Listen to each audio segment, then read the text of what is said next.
تو حدیث نمبر 360 حدثنا علی بن حجر قال حدثنا اسماعیل بن جعفر عن حمید قال سئل انس بن مالک رضی اللہ عنہ عن کسب الحجام. جی یہ حجام جو ہمارے یہاں اردو میں حجام بولتے ہیں نا، یہ اصل میں حجامہ کرنے والے کو حجام کہتے تھے.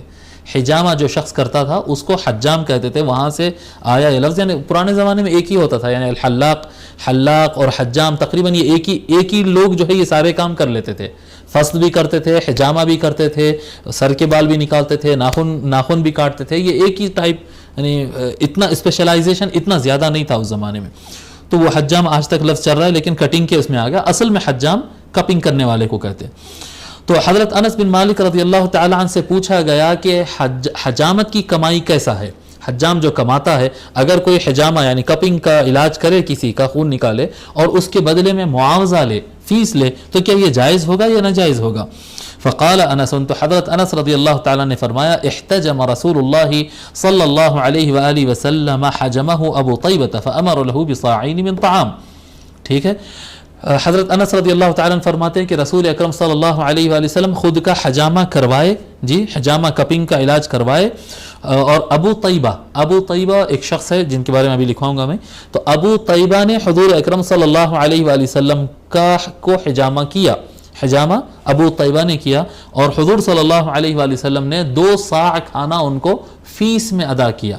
ابو طیبہ کے بارے میں لکھیے، ابو طیبہ نافع، ان کا نام نافع ہے. یہ زیادہ مشہور لوگ میں سے نہیں ہے. یہ ابو طیبہ ان کا نام نافع ہے، اور ان کی شہرت تھی ابو طیبہ الحجام. یعنی صحابہ میں ان کی پہچان ایسی تھی، لوگ کہتے ہیں کون ابو طیبہ الحجام ہے، تو حجام ابو طیبہ. تو یہ میحصہ بن مسعود کے مولا تھے، یعنی ان کے آزاد کردہ غلام تھے. میحصہ بن مسعود نامی ایک شخص تھے اور وہ ان کو آزاد کیے تھے. ابو طیبہ الحجام جو ہے یہ صحابی تھے اور ان کی تاریخ وفات مجھے نہیں ملی. ابو طیبہ الحجام. تو حضور اکرم صلی اللہ علیہ وآلہ وسلم ابو طیبہ الحجام سے اپنی حجامہ کروائے، اور حجامہ فرمانے کے بعد حضور صلی اللہ علیہ وسلم فرمائے 2 صاع کتنا ہوتا بتائے تھے ہم؟ لگ بھگ 5 کلو. ہم بتائے تھے نا صاع جو ہے وہ 2.5 کلو سے تھوڑا سا کم ہوتا، تھوڑا سا کم.